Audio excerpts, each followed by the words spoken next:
Mesdemoiselles, Messieurs les journalistes, je vous remercie très sincèrement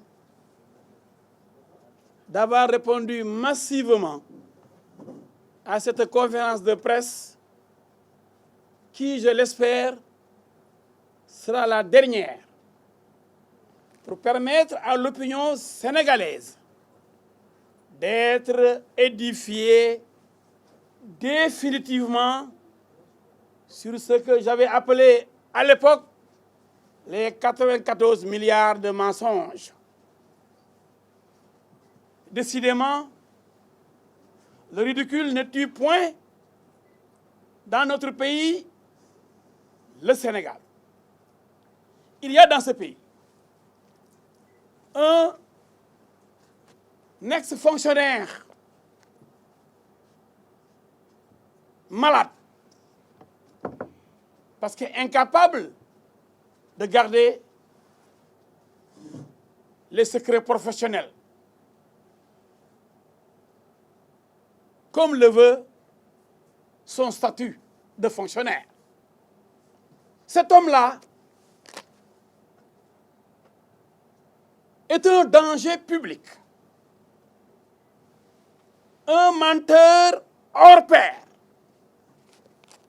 un manipulateur exceptionnel.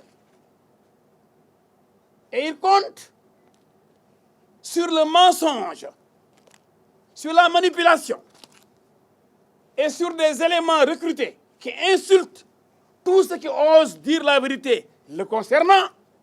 Je dis, il compte sur tout cela pour conquérir le pouvoir politique, prendre en otage les Sénégalais comme l'avait fait Hitler en Allemagne et mettre ce pays dans un bordel indescriptible. En effet, il est l'auteur de toutes les dénonciations sans fondement, les mensonges grotesques. Mais que voulez-vous dans un pays dont la majorité est analphabète? Quand on est sans scrupules, quand on est sans foi ni loi, on peut se permettre, parce que amon loy rus, amon loy jomb, di kàcc di fen, on peut se permettre donc de mentir à longueur de journée.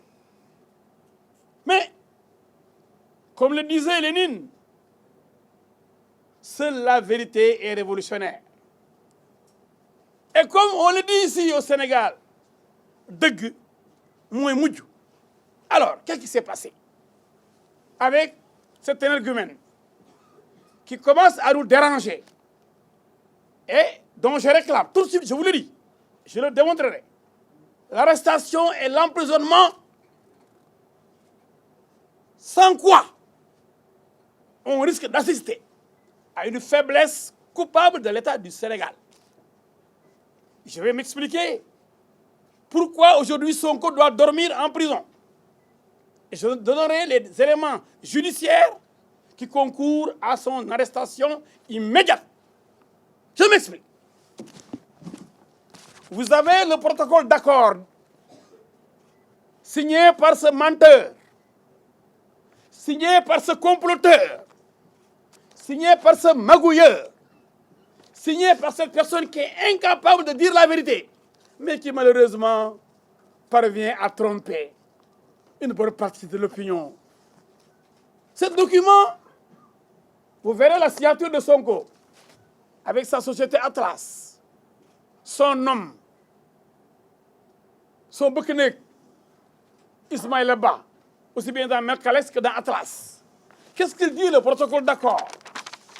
Parce que c'est ça qui entraîne tout ce bruit autour de ces 94 milliards de mensonges. Le protocole d'accord dit, entre le cabinet Atlas, une société anonyme, à responsabilité limitée, au capital de 1 million de francs. Avec 1 million de francs, vous avez une société anonyme. C'est même pas sérieux.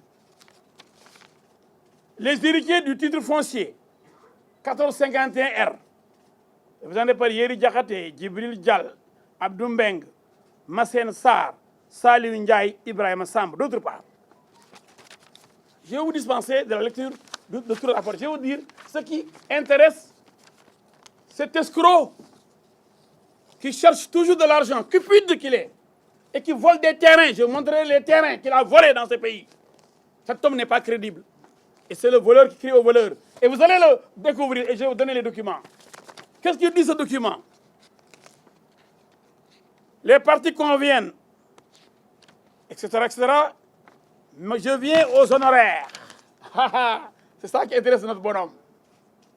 Honoraires. Les héritiers s'engagent. Et là, je tiens à préciser qu'il y avait un Sénégalais bon teint qui s'appelle Seydou Sarr, qui était allé proposer ses services pour acheter la créance et aider les héritiers à rentrer immédiatement dans leur fonds. Comme on dit, soufou, il est allé en lâche et en traître dire aux héritiers, ce Seydou Sarr-là, il ne se connaît pas. Ça pourrait ressembler à un délit d'initié. Qu'est-ce qu'il leur dit? Moi, je travaillais là-bas. Je connais les réseaux. Donnez-moi l'affaire. Je vais immédiatement provoquer le paiement. Mais vous allez me donner 12%. Je vais vous lire les honoraires. Les héritiers s'engagent à rémunérer le cabinet Atlas. Donc, c'est un argument-là. Sur la base des sommes ou valeurs recouvrées sur le titre foncier 1451R.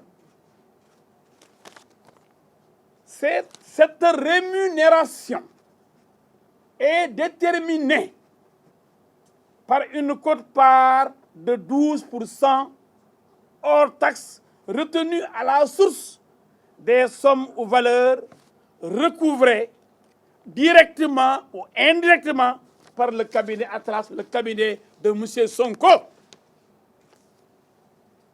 Tout le problème est là.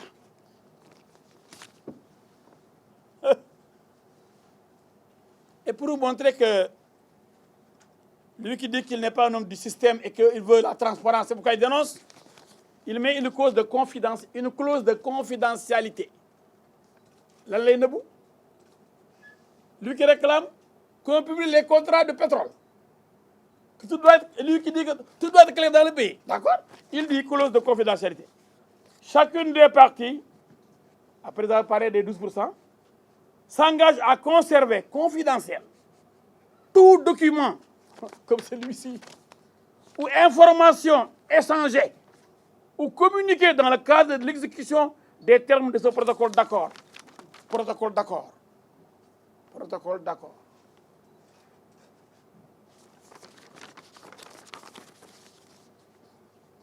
À ce titre, chacune des parties s'engage à ne procéder à aucune divulgation des informations confidentielles à des tiers sans l'accord préalable de l'autre partie.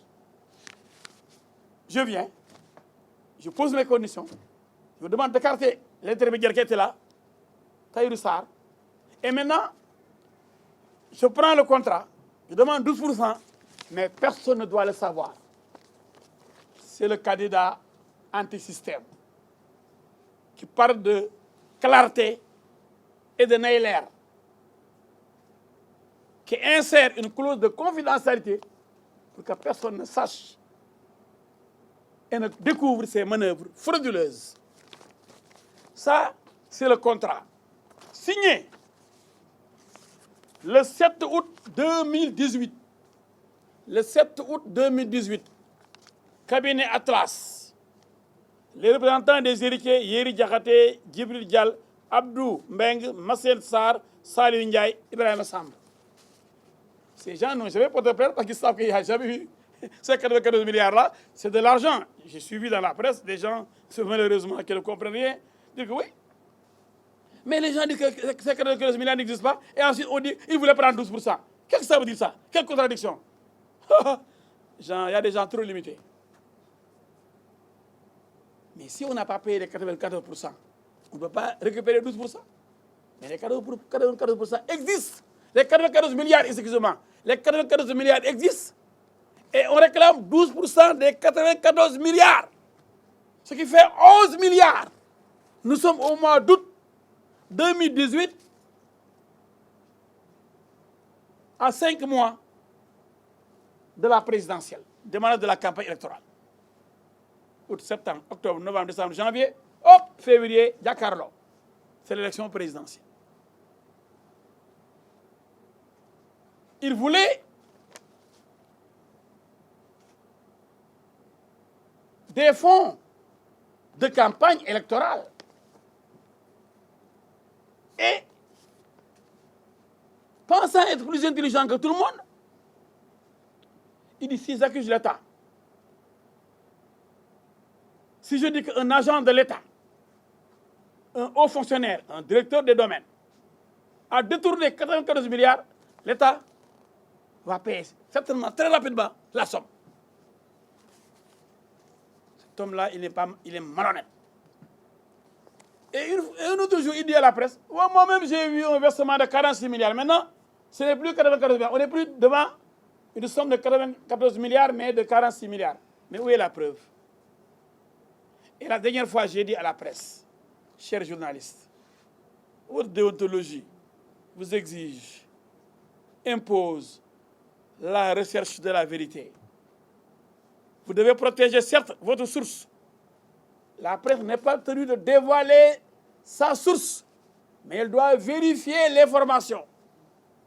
Mais aucun journaliste parmi vous, aucun, et je lance un défi à tous les journalistes du Sénégal, aucun journaliste n'a reçu des preuves de la part de ce Sonko-là.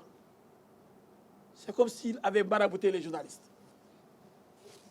Personne n'ose lui demander les preuves avant de publier quoi que ce soit sur ces 94 milliards. Mais pourtant, tout le monde en parle.